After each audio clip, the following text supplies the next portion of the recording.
Hello and welcome to our reporting season spotlight, your shortcut to the results that matter. I'm Juliette Sarli. Well, Qantas will pay shareholders a 16.5 per share fully franked dividend, returning payments to shareholders, and a special dividend of 9.9 per share as it talks up its balance sheet strength and ongoing investment in its fleet. It comes after a first half where underlying profit after tax rose more than 11% to just over $1.3 billion. Qantas saying demand for travel remains strong and customer satisfaction is improving, though they say there's more progress to be made. Qantas hasn't provided guidance, but said it's expecting strong travel demand across the portfolio into the second half. Coles slightly increased its interim dividend despite a dip in profit by 2.2%, net profit at $576 million in the first half, down 3%. Underlying profit rose more than 6%. Group sales, though, have risen and continued strongly into the first 7 weeks. Coles, though, blaming a profit dip on consumers who continue to shop around amid cost of living pressures.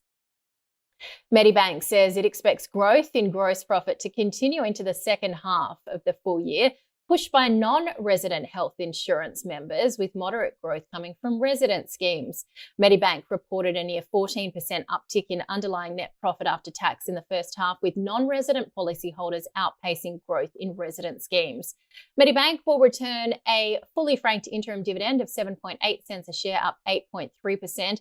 It's also flagged that any permanent claim savings due to COVID-19 will be returned to customers, finalising its customer give back program by the end of the year. We caught up with CEO David Kostya.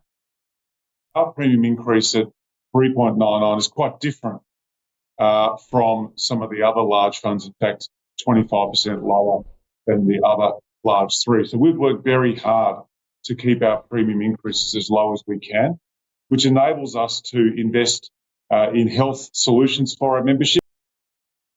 Ramsay Health Care exploring options to offload its majority stake in its European hospitals business after tumbling to a first half loss.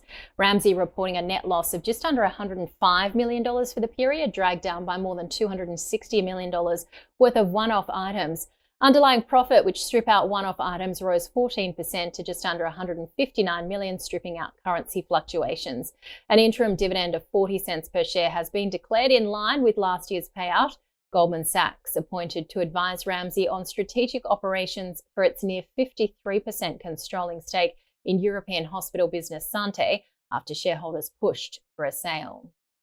Karoon Energy has posted a 39% drop in full-year stat profit to $127.5 million due to lower production at its Bauna facility, a tax adjustment, and expenses relating to its Who Dat West well. Underlying profit rose 3% to $214 million, and revenue in the period was up 14%. Karoon will pay a final dividend of 5 cents per share unfranked, taking total 2024 dividends to 9.49 Aussie 6 cents per share. That is 49% franked and equivalent to around 23% of underlying full-year profit.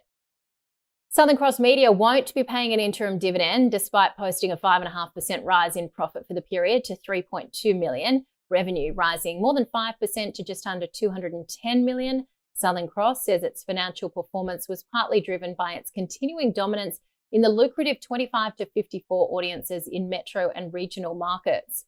Last half, a 1 cent dividend was declared, but Southern Cross says its focus now is on debt reduction, and that's the reason behind no payout this half.